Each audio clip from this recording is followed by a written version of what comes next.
ಸಂಸ್ಥಾಪನಾರ್ಥಾಯ ಸಂಭವಾಮಿ ಯುಗೆ ಯುಗೆ. ಹಾಯ್ ಫ್ರೆಂಡ್ಸ್, ಹೇಗಿದ್ದೀರಾ? ಇವತ್ತಿನ ಅದ್ಭುತ ವಿಡಿಯೋಗೆ ನಿಮ್ಮೆಲ್ಲರಿಗೂ ಆತ್ಮೀಯ ಸ್ವಾಗತ. ರಾವಣಾಸುರನ ಬಗ್ಗೆ ನಮ್ಮೆಲ್ಲರಿಗೂ ಚೆನ್ನಾಗಿ ಗೊತ್ತು. ಆತನು ತುಂಬಾ ಬಲಶಾಲಿ, ಪರಾಕ್ರಮಿಯಾದ ಶಿವಭಕ್ತನು. ಅವನಲ್ಲಿರುವ ಶಿವಭಕ್ತಿ ಅವನನ್ನ ಪರಾಕ್ರಮಿಯನ್ನಾಗಿ ಬಲಶಾಲಿಯನ್ನಾಗಿ ಮಾಡಿತು. ನವಗ್ರಹಗಳು ಅವನ ಬಳಿ ಹಂದಿಗಳ ರೀತಿ ಇರುತ್ತಿದ್ದವು ಮತ್ತು ಅವನು ಹೇಳಿದಂತೆ ಅವುಗಳು ಕೆಲಸ ಮಾಡುತ್ತಿದ್ದವು ಎಂದು ಹೇಳುತ್ತಾರೆ. ರಾವಣನು ಭೂಲೋಕದಿಂದ ಪಾತಾಳ ಲೋಕದವರೆಗೂ ಆಳ್ವಿಕೆಯನ್ನು ನಡೆಸಿದನು. ಹಾಗೆಯೇ ಪ್ರತಿ ಸ್ಥಳದಲ್ಲಿಯೂ ಕೂಡ ತನ್ನ ಹೆಸರು ಪ್ರತಿಧ್ವನಿಸುವಂತೆ ಮಾಡಿದನು. ರಾವಣನಿಗೆ ಲಂಕ ಸಿಕ್ಕ ನಂತರ ಅಲ್ಲಿ ತನ್ನದೇ ಆದ ಸಾಮ್ರಾಜ್ಯವನ್ನ ಸ್ಥಾಪನೆ ಮಾಡಿದನು. ಅದರಲ್ಲಿ ಹೆಚ್ಚು ಕಡಿಮೆ 72 ಕೋಟಿ ಸೈನ್ಯವಿತ್ತು. ಆಲೋಚನೆ ಮಾಡಿ, ಇಷ್ಟೊಂದು ಮಂದಿ ಸೈನಿಕರು ಲಂಕದಲ್ಲಿದ್ದರೆ ಅವರ ಊಟ ಉಪಚಾರಗಳನ್ನ ರಾವಣನೇ ನೋಡಿಕೊಳ್ಳಬೇಕು. ವಾಲ್ಮೀಕಿ ಮಹರ್ಷಿ ತಾವು ಬರೆದ ರಾಮಾಯಣದಲ್ಲಿ ಈ ವಿಷಯವನ್ನ ಮೆನ್ಷನ್ ಮಾಡಿದ್ದಾರೆ. ರಾವಣನ ಸೈನ್ಯದಲ್ಲಿ ಯಾರೊಬ್ಬರು ಕೂಡ ಸಸ್ಯಾಹಾರಿಗಳು ಇರಲಿಲ್ಲ. ಅವನ ಸೈನ್ಯದಲ್ಲಿದ್ದವರೆಲ್ಲರೂ ಕೂಡ ಮಾಂಸವನ್ನು ತಿನ್ನುವವರೇ. ಅವರಿಗೆ ಪ್ರತಿ ಆಹಾರದ ಜೊತೆ ಮದ್ಯಪಾನ ಇರಲೇಬೇಕಾಗಿತ್ತು. ರಾವಣನ ಕೋಟೆಯಲ್ಲಿನ ಸ್ವಲ್ಪ ಮಂದಿ ಸೈನಿಕರು ಕೋಟೆಯಲ್ಲಿ ತಯಾರು ಮಾಡಿದ ಆಹಾರವನ್ನ ತಿನ್ನುತ್ತಿರಲಿಲ್ಲ. ಅದಕ್ಕೆ ಕಾರಣವೇನು ಅಂದ್ರೆ ಅವರು ಮಾಯಾವಿಗಳು. ಅವರಿಗೆ ಆಹಾರದಲ್ಲಿ ಕೇವಲ ಹಸಿ ಮಾಂಸ ಮಾತ್ರ ಬೇಕಾಗಿತ್ತು.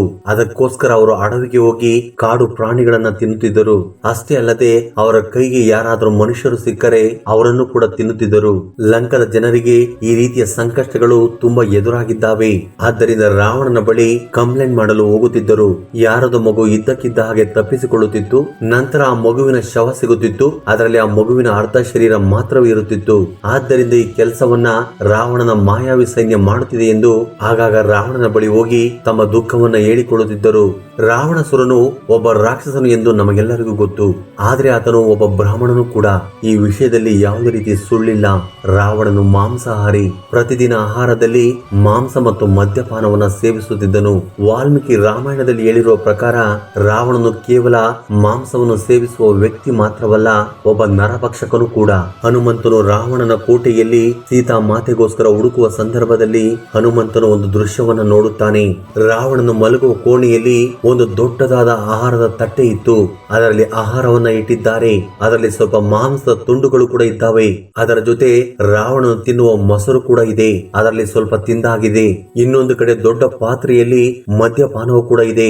ರಾವಣನು ಎಷ್ಟೇ ಮಾಂಸವನ್ನ ತಿನ್ನುವುದಕ್ಕೆ ಅಭ್ಯಾಸ ಮಾಡಿಕೊಂಡಿದ್ದರೂ ಸೋಮವಾರ ಮತ್ತು ಸೋಮವಾರಕ್ಕಿಂತ ಒಂದು ದಿನ ಮೊದಲು ಆತನು ಮಾಂಸ ಮತ್ತು ಮದ್ಯಪಾನವನ್ನ ತೆಗೆದುಕೊಳ್ಳುತ್ತಿರಲಿಲ್ಲ.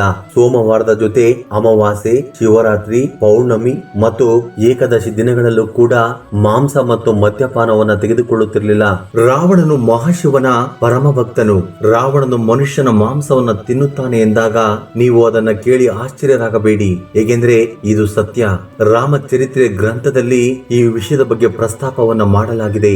ಈಗ ನಿಮ್ಮ ಮುಂದೆ 2 ಗ್ರಂಥಗಳಿದ್ದಾವೆ. ಈಗ ಮೊದಲನೇ ಗ್ರಂಥದಲ್ಲಿ ಹೇಳಿದ ಪ್ರಕಾರ ಹನುಮಂತನು ಲಂಕಕ್ಕೆ ಪ್ರವೇಶ ಮಾಡಿದಾಗ ಆತನಿಗೆ ಮಾಂಸವನ್ನು ಬೇಯಿಸುವ ವಾಸನೆ ಹೆಚ್ಚಾಗಿ ಬರುತ್ತದೆ. ಆಗ ಆತನು ರಾವಣನ ಕೋಣೆಯಲ್ಲಿ ಜಿಂಕೆ, ಎಮ್ಮೆಯ ಮಾಂಸವನ್ನ ಬೇಯಿಸುವುದನ್ನು ನೋಡುತ್ತಾರೆ. ಇದನ್ನು ನಾನು ಹೇಳುತ್ತಿಲ್ಲ, ಶ್ರೀರಾಮ ದರ್ಶನ ಗ್ರಂಥದಲ್ಲಿ ಇದನ್ನು ಉಲ್ಲೇಖ ಮಾಡಲಾಗಿದೆ. ನಂತರ ಹನುಮಂತನು ಸ್ವಲ್ಪ ಮುಂದಕ್ಕೆ ಹೋದ ನಂತರ ಒಂದು ದೊಡ್ಡ ಸಭಾಂಗಣದಲ್ಲಿ ನವಿಲುಗರಿ ಬಿದ್ದಿರುವುದನ್ನು ನೋಡುತ್ತಾರೆ. ಅದಕ್ಕೆ ರಕ್ತವು ಅಂಟಿಕೊಂಡಿದೆ. ಸ್ವಲ್ಪ ಮುಂದಕ್ಕೆ ಹೋದ ಮೇಲೆ ಅರ್ಥವಾಗಿದ್ದು ಏನು ಅಂದ್ರೆ ಅದನ್ನು ನಂತರ ಬೇಯಿಸುವುದಕ್ಕೆ ಒಂದು ದೊಡ್ಡ ತಟ್ಟೆಯಲ್ಲಿ ಕತ್ತರಿಸಿ ಇಟ್ಟಿದ್ದಾರೆ. ಈ ವಿಷಯ ಇಲ್ಲಿಗೆ ಮುಗಿಯಲಿಲ್ಲ. ಹನುಮಂತನು ಮುಂದಕ್ಕೆ ಹೋದ ನಂತರ ಕಂಡಿದ್ದನ್ನ ನೋಡಿ ತನ್ನ ಕಣ್ಣನ್ನು ತಾನೇ ನಂಬಲಾಗದೆ ಹೋದನು. ನಿಜವಾಗಿಯೂ ಈತನು ಇದೆಲ್ಲವನ್ನು ನೋಡಿದ ನಂತರ ಮುಂದಕ್ಕೆ ಹೋಗುವ ಸಮಯದಲ್ಲಿ ಒಂದು ಜಾಗದಲ್ಲಿ ಹಂದಿಗಳನ್ನ ಕಟ್ಟಿ ಇನ್ನೊಂದಿಷ್ಟು ಹಂದಿಗಳನ್ನ ಕತ್ತರಿಸಲಾಗಿದೆ. ಕಸಾಯಿಗಳು ಅವುಗಳನ್ನ ಕತ್ತರಿಸುತ್ತಾ ಅವುಗಳ ಮಾಂಸವನ್ನ ಬೇರ್ಪಡಿಸುತ್ತಿದ್ದಾರೆ. ಇನ್ನೂ ಸ್ವಲ್ಪ ಮಂದಿ ಖಡ್ಗ ಮೃಗವನ್ನ ಕತ್ತರಿಸುತ್ತಿದ್ದಾರೆ.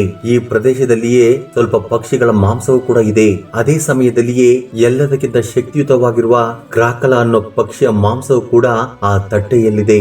ಇಷ್ಟೇ ಅಲ್ಲದೆ ಇನ್ನು ಹಲವು ರೀತಿಯ ಮಾಂಸದ ತುಂಡುಗಳು ಆ ಸ್ಥಳದಲ್ಲಿ ಬೇರೆ ಬೇರೆ ತಟ್ಟೆಗಳಲ್ಲಿ ಇಡಲಾಗಿದೆ. ಇನ್ನು ಮಾಂಸವು ಎಷ್ಟು ಅಧಿಕವಾಗಿದೆ ಅಂದರೆ ಇಡೀ ಲಂಕಕ್ಕೆ ಅದರ ದುರ್ವಾಸನೆ ಬಡಿಯುತ್ತಿದೆ. ಹನುಮಂತನು ಇವೆಲ್ಲವನ್ನು ನೋಡುತ್ತಾ ಮುಂದಕ್ಕೆ ಹೋಗುತ್ತಿದ್ದಾನೆ. ಆಗಲೇ ಸ್ವಲ್ಪ ಮುಂದಕ್ಕೆ ಹೋದ ನಂತರ ಆತನು ನೋಡಿದ್ದೇನು ಅಂದ್ರೆ ರಾವಣನ ಸೇನೆಯಲ್ಲಿದ್ದ ಸ್ವಲ್ಪ ಮಂದಿ ಸೈನಿಕರು ಹಸಿ ಮಾಂಸವನ್ನ ತಿನ್ನುತ್ತಿದ್ದಾರೆ ಮತ್ತು ಅದರ ಜೊತೆ ಮದ್ಯಪಾನವನ್ನು ಕೂಡ ಮಾಡುತ್ತಿದ್ದಾರೆ. ರಾವಣನ ಕೋಟೆಯಲ್ಲಿ ಒಂದು ಕೆಲಸ 24 ಗಂಟೆಗಳ ಕಾಲ ನಡೆಯುತ್ತಿತ್ತು. ಅದು ಯಾವುದು ಅಂದ್ರೆ ಆಹಾರವನ್ನು ತಯಾರು ಮಾಡುವ ಕೆಲಸ. ಹೌದು, ನೀವು ಕೇಳುತ್ತಿರುವುದು ನಿಜ. ರಾವಣನ ಕೋಟೆಯಲ್ಲಿನ ಅಡುಗೆ ಮನೆಯ ಬೆಂಕಿ ಎಂದಿಗೂ ಕೂಡ ಆರುತ್ತಿರಲಿಲ್ಲ. ರಾವಣನು ಏನ್ ಮಾಡಿದ್ರು ಏನ್ ಮಾಡದೇ ಇದ್ರು ದಿನಕ್ಕೆ ಒಂದು ಸಾರಿಯಾದರೂ ಅಡುಗೆ ಮನೆಗೆ ತಪ್ಪದೆ ಹೋಗುತ್ತಿದ್ದನು. ಅಡುಗೆ ಮನೆಯಲ್ಲಿ ಏನು ತಯಾರಾಗುತ್ತಿದೆ ಎಂದು ನೋಡುತ್ತಿದ್ದನು. ಆತನು ತನ್ನ ಸೈನಿಕರ ಊಟ ಉಪಚಾರಗಳ ವಿಷಯದಲ್ಲಿ ವಿಶೇಷವಾದ ಶ್ರದ್ಧೆಯನ್ನು ವಹಿಸುತ್ತಿದ್ದನು. ಇವುಗಳೆಲ್ಲದರ ಹಿಂದೆ ಒಂದು ದೊಡ್ಡ ಕಾರಣವೂ ಕೂಡ ಇದೆ. ನಿಜ ಹೇಳ್ಬೇಕು ಅಂದ್ರೆ ರಾವಣನು ಶಿವನಿಂದ ಲಂಕವನ್ನ ಕಾಣಿಕೆಯಾಗಿ ಪಡೆದುಕೊಂಡಾಗ ಆ ಸಮಯದಲ್ಲಿ ಶಿವನು ರಾವಣನ ಬಳಿ ಈ ಲಂಕವನ್ನು ನಿನಗೆ ಕಾಣಿಕೆಯಾಗಿ ಕೊಡುತ್ತಿದ್ದೇನೆ, ಇವತ್ತಿನಿಂದ ಈ ಲಂಕ ನಿನ್ನದು, ಆದರೆ ನೀನು ಅಡುಗೆ ಮನೆಗೆ ಹೋಗಿ ಬೆಂಕಿ ಆರದಂತೆ ನೋಡಿಕೋ, ಏಕೆಂದ್ರೆ ಯಾವ ದಿನ ಅಡುಗೆ ಮನೆಯಲ್ಲಿ ಒಲೆ ಉರಿಯುವುದಿಲ್ಲವೋ ಹಾಗೆಯೇ ಅದರ ಬೆಂಕಿ ಹಾರಿ ಹೋಗುತ್ತದೋ ಆ ದಿನ ನೀನು ಈ ಪ್ರಪಂಚವನ್ನ ಬಿಟ್ಟು ಹೋಗಬೇಕಾಗುತ್ತದೆ ಎಂದು ಹೇಳಿರುತ್ತಾರೆ. ರಾವಣನು ಈ ಮಾತನ್ನ ಸ್ವೀಕರಿಸುತ್ತಾರೆ. ಹಾಗೆ ಈ ವಿಷಯದಲ್ಲಿ ಆತನು ಒಂದು ಪ್ರತ್ಯೇಕವಾದ ಶ್ರದ್ಧೆಯನ್ನು ವಹಿಸುತ್ತಾನೆ. ಇನ್ನು ಈ ಕಾರಣದಿಂದಲೇ ರಾವಣನು ಅಡುಗೆ ಮನೆಗೆ ಹೋಗುತ್ತಿದ್ದನು. ಹಾಗೆಯೇ ಅವನ ಅಡಿಗೆ ಕೋಣೆಯಲ್ಲಿ ದಿನವಿಡೀ ಆಹಾರ ತಯಾರಾಗುತ್ತಿತ್ತು. ಹಾಗೆಯೇ ಅವನ ರಾಕ್ಷಸ ಸೇನೆ ಅದನ್ನ ತಿನ್ನುತ್ತಲೇ ಇದ್ದರು. ರಾವಣನ ಕೋಟೆಯಲ್ಲಿ ಒಬ್ಬ ಯೋಧನಿದ್ದನು. ಆತನು ರಾವಣನ ತಮ್ಮನು. ಆತನೇ ಕುಂಭಕರ್ಣನು.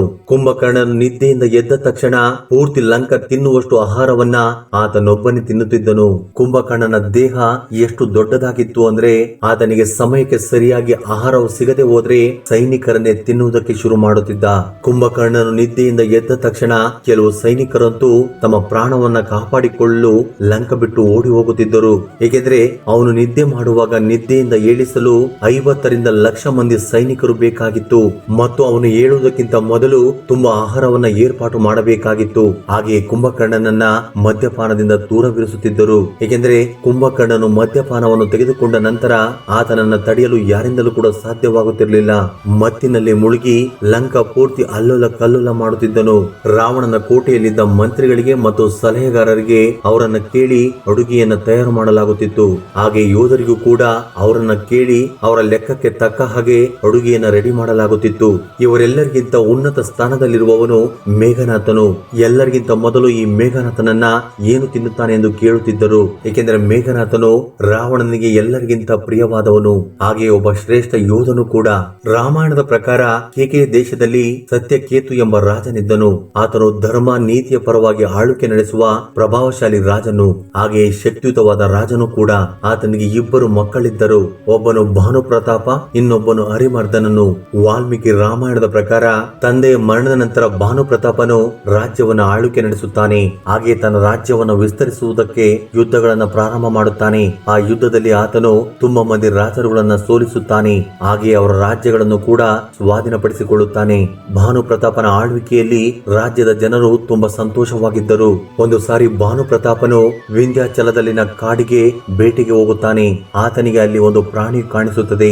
ಆತನು ಆ ಪ್ರಾಣಿಯನ್ನ ಹಿಂಬಾಲಿಸುತ್ತಾ ಅಡವಿಯಲ್ಲಿ ತುಂಬಾ ದೂರ ಹೋಗಿ ದಾರಿ ತಪ್ಪುತ್ತಾನೆ. ಆ ಪ್ರಾಣಿಯನ್ನು ಹಿಂಬಾಲಿಸುವ ಸಮಯದಲ್ಲಿ ಆತನು ಒಂಟಿಯಾಗಿರುತ್ತಾನೆ. ಈ ಕಾರಣದಿಂದ ಆತನು ಹಸಿವು ದಾಹದಿಂದ ಕುಗ್ಗಿ ಹೋಗುತ್ತಾನೆ. ತುಂಬಾ ಸಮಯ ಸುತ್ತಾಡಿದ ನಂತರ ಆತನಿಗೆ ಒಂದು ಕುಟೀರ ಕಾಣಿಸುತ್ತದೆ. ಆತನು ಅಲ್ಲಿ ಒಬ್ಬ ಋಷಿಯನ್ನು ನೋಡುತ್ತಾನೆ. ಆ ಋಷಿ ಬೇರೆ ಯಾರು ಅಲ್ಲ, ಈ ಭಾನುಪ್ರತಾಪನಿಂದ ಸೋಲು ಅನುಭವಿಸಿರುವ ರಾಜ ಎಂದು ಹೇಳುತ್ತಾರೆ. ಆದ್ರೆ ಭಾನುಪ್ರತಾಪನು ಆ ಋಷಿಯನ್ನ ಗುರುತಿಸಲಾಗದೆ ಹೋಗುತ್ತಾನೆ. ಆದ್ರೆ ಋಷಿ ಆತನನ್ನ ಗುರುತಿಸುತ್ತಾನೆ. ಭಾನುಪ್ರತಾಪನು ಈ ಒಂದು ರಾತ್ರಿ ನನಗೆ ಆಶ್ರಯ ಬೇಕೆಂದು ಆ ಋಷಿಯನ್ನ ಕೇಳುತ್ತಾನೆ. ಆ ಋಷಿಯ ಮಾತುಗಳಿಂದ ಭಾನುಪ್ರತಾಪನು ತುಂಬಾ ಪ್ರಭಾವಿತನಾಗುತ್ತಾನೆ. ಆಗಲೇ ಅವರಿಬ್ಬರು ಮಾತನಾಡಿಕೊಳ್ಳುವುದಕ್ಕೆ ಶುರು ಮಾಡುತ್ತಾರೆ. ಆ ನಂತರ ಭಾನುಪ್ರತಾಪನು ಆ ಋಷಿಯನ್ನ ಇಡೀ ವಿಶ್ವವನ್ನೇ ಗೆಲ್ಲುವುದಕ್ಕೆ ಉಪಾಯವನ್ನ ಕೇಳುತ್ತಾನೆ. ಋಷಿಗೆ ಭಾನುಪ್ರತಾಪ ಕೇಳಿದ ಪ್ರಶ್ನೆಯಿಂದ ಯುದ್ಧದಲ್ಲಿ ಸೋಲನ್ನು ಅನುಭವಿಸುವುದಕ್ಕೆ ಸೇಡನ್ನ ತೀರಿಸಿಕೊಳ್ಳುವುದಕ್ಕೆ ಅವಕಾಶ ಸಿಗುತ್ತದೆ. ಆಗ ರಾಜನ ಬಳಿ ಆ ಋಷಿಯು 1000 ಮಂದಿ ಬ್ರಾಹ್ಮಣರಿಗೆ ಭೋಜನವನ್ನ ಇಟ್ಟರೆ ಇಡೀ ವಿಶ್ವವನ್ನೇ ನೀನು ಜಯಿಸುತ್ತೀಯಾ ಎಂದು ಹೇಳುತ್ತಾರೆ. ಇದರ ಜೊತೆ ಮತ್ತೆ ಆತನು ನಾನೇ ಭೋಜನವನ್ನ ತಯಾರು ಮಾಡುತ್ತೇನೆ, ಅಡುಗೆಯನ್ನು ಮಾಡಿಸು ಎಂದು ಹೇಳುತ್ತಾರೆ. ಈ ರೀತಿ ನೀನು ಮಾಡಿದರೆ ಪ್ರಪಂಚದಲ್ಲಿ ಯಾರಿಂದಲೂ ಕೂಡ ನಿನ್ನನ್ನು ಸೋಲಿಸಲು ಸಾಧ್ಯವಿಲ್ಲ ಎಂದು ಹೇಳುತ್ತಾರೆ. ಆ ನಂತರ ಭಾನುಪ್ರತಾಪನು ನಿದ್ರೆಗೆ ಜಾರುತ್ತಾನೆ. ಬೆಳಿಗ್ಗೆ ಎದ್ದ ತಕ್ಷಣ ಅಲ್ಲಿಂದ ಹೊರಟು ಹೋಗುತ್ತಾನೆ. ಪ್ಲಾನ್ ಮಾಡಿಕೊಂಡ ಕಾರ್ಯಕ್ರಮದ ಪ್ರಕಾರ ಆ ಋಷಿ ಭಾನುಪ್ರತಾಪನ ಬಳಿ ಭೋಜನವನ್ನ ತಯಾರು ಮಾಡುವುದಕ್ಕೆ ಹೋಗುತ್ತಾರೆ. ಆದರೆ ಋಷಿ ಸ್ವಯಂ ಆಗಿ ಹೋಗದೆ ಕಾಲಕೇತು ಎಂಬ ರಾಕ್ಷಸನಿಗೆ ತನ್ನ ರೂಪವನ್ನ ಕೊಟ್ಟು ಕಳುಹಿಸಿಕೊಡುತ್ತಾರೆ. ಕಾಲಕೇತು ರಾಕ್ಷಸನು ಕೂಡ ಭಾನು ಪ್ರತಾಪನ ಮೇಲೆ ಸೇಡನ್ನ ತೀರಿಸಿಕೊಳ್ಳಲು ಅವಕಾಶಕ್ಕಾಗಿ ಕಾಯುತ್ತಿರುತ್ತಾನೆ. ರಾಮಾಯಣದಲ್ಲಿ ಹೇಳಿರುವ ಪ್ರಕಾರ ಭಾನು ಪ್ರತಾಪನು ಕಾಲಕೇತುನ 100 ಮಂದಿ ಮಕ್ಕಳು ಮತ್ತು ಆತನ 10 ಮಂದಿ ಸೋದರರನ್ನ ಕೊಂದು ಹಾಕಿರುತ್ತಾನೆ. ಕಾಲಕೇತು ರಾಕ್ಷಸನು ಭಾನು ಪ್ರತಾಪನ ಆಸ್ಥಾನಕ್ಕೆ ಹೋಗಿ ಭೋಜನವನ್ನ ರೆಡಿ ಮಾಡುತ್ತಾನೆ. ಹಾಗೆ ಆ ಭೋಜನದಲ್ಲಿ ಮಾಂಸವನ್ನ ಮಿಕ್ಸ್ ಮಾಡುತ್ತಾನೆ. ಆ ಭೋಜನವನ್ನು ಬಡಿಸುವ ಸಮಯದಲ್ಲಿ ಆಕಾಶವಾಣಿ ಕೇಳಿಸಿತೆಂದು, ಭೋಜನವನ್ನು ಬಡಿಸಿದರೆ ನಿಮ್ಮ ಧರ್ಮಕ್ಕೆ ಭಂಗವಾಗುತ್ತದೆ ಎಂದು ಆ ಆಕಾಶವಾಣಿ ಹೇಳುತ್ತದೆ. ಇದಾದ ನಂತರ ಬ್ರಾಹ್ಮಣರಿಗೆ ತುಂಬಾ ಕೋಪ ಬರುತ್ತದೆ. ಆಗ ಅವರು ಭಾನು ಪ್ರತಾಪನನ್ನ ನೀನು ಬರುವ ಜನ್ಮದಲ್ಲಿ ನಿನ್ನ ಪರಿವಾರ ಸಮೇತರಾಗಿ ರಾಕ್ಷಸರಾಗಿ ಹುಟ್ಟುತ್ತೀರಾ ಎಂದು ಶಾಪವನ್ನು ನೀಡುತ್ತಾರೆ. ಭಾನು ಪ್ರತಾಪನು ಆ ಪಿತೂರಿಯನ್ನ ಅರ್ಥ ಮಾಡಿಕೊಳ್ಳುವಷ್ಟರಲ್ಲಿ ತುಂಬಾ ತಡವಾಗಿ ಹೋಗಿತ್ತು. ಏಕೆಂದ್ರೆ ಇದರಲ್ಲಿ ಅವನ ತಪ್ಪು ಏನೂ ಇಲ್ಲ. ಆದ್ರೂ ಕೂಡ ಬ್ರಾಹ್ಮಣರು ಆತನಿಗೆ ಶಾಪವನ್ನು ನೀಡುತ್ತಾರೆ. ನಿಧಾನವಾಗಿ ಅವನ ರಾಜಭವನ ಕುಸಿದು ಹೋಗುತ್ತದೆ. ಹಾಗೆ ಆತನು ಯುದ್ಧದಲ್ಲಿ ಸತ್ತು ಹೋಗುತ್ತಾನೆ. ಮುಂದಿನ ಜನ್ಮದಲ್ಲಿ ಆ ಭಾನು ಪ್ರತಾಪನು 10 ತಲೆಯನ್ನು ಹೊಂದಿರುವ ರಾವಣಸುರನಾಗಿ ಜನ್ಮವನ್ನು ತಾಳುತ್ತಾನೆ. ಇವನ ಪೂರ್ತಿ ಕುಟುಂಬ ರಾಕ್ಷಸರದ್ದೇ. ಆತನ ತಮ್ಮ ಹರಿಮರ್ದನನು ಕುಂಭಕರ್ಣನಾಗಿ ಬದಲಾಗುತ್ತಾನೆ. ಇನ್ನು ಅವನ ಸೇನಾಧಿಪತಿ ಧರ್ಮವನ್ನು ಪ್ರತಿಪಾದಿಸುವ ರಾವಣನ ತಮ್ಮ ವಿಭೀಷಣನಾಗುತ್ತಾನೆ. ರಾವಣನು ತನ್ನ ಪೂರ್ತಿ ಜನ್ಮದಲ್ಲಿ ಈ ರೀತಿಯಾಗಿಲ್ಲ ಅಂದುಕೊಳ್ಳದೆ ಅವನಿಂದ ಒಂದು ಘೋರವಾದ ಪಾಪ ನಡೆಯುತ್ತದೆ. ಈ ಕಾರಣದಿಂದಲೇ ಆತನು ಒಬ್ಬ ರಾಕ್ಷಸನಾಗಿ ಜನ್ಮವನ್ನು ತಾಳಬೇಕಾಗುತ್ತದೆ. ಹಾಗೆಯೇ ಮಾಂಸ ಮತ್ತು ಮದ್ಯಪಾನವನ್ನ ಮಾಡಬೇಕಾಗುತ್ತದೆ. ಅದಕ್ಕೋಸ್ಕರನೇ ಇವೆಲ್ಲವುಗಳಿಂದ ಮುಕ್ತಿಯನ್ನ ಹೊಂದಲು ಆತನು ಶಿವನನ್ನ ಪೂಜೆ ಮಾಡುತ್ತಿದ್ದನು. ರಾವಣನು ಒಬ್ಬ ರಾಕ್ಷಸನೇ ಆಗಿದ್ದರೂ ಪರಾಕ್ರಮವಂತನು. ಶಿವನ ಮೇಲೆ ಆತನಿಗಿರುವ ಭಕ್ತಿ ನಿಜವಾಗಿರುವಂತದ್ದು. ಸ್ನೇಹಿತರೆ, ಈ ವಿಡಿಯೋವನ್ನು ನೋಡಿದ ನಂತರ ರಾವಣ ಮತ್ತು ಆತನ ಸೈನ್ಯವು ಏನು ತಿನ್ನುತ್ತಿತ್ತೆಂದು ನಿಮಗೆ ಅರ್ಥವಾಗಿರುತ್ತದೆ. ನಿಮಗೆ ಈ ವಿಷಯದ ಬಗ್ಗೆ ನಿಮ್ಮ ಅಭಿಪ್ರಾಯವನ್ನ ಕಮೆಂಟ್ ಬಾಕ್ಸ್ ಅಲ್ಲಿ ಕಮೆಂಟ್ ಮಾಡಿ. ಹಾಗೆ ಈ ವಿಡಿಯೋ ನಿಮ್ಗೆ ಇಷ್ಟವಾಗಿದ್ದರೆ ಲೈಕ್ ಮಾಡುವುದನ್ನು ಮರೆಯಬೇಡಿ. ಧನ್ಯವಾದಗಳು.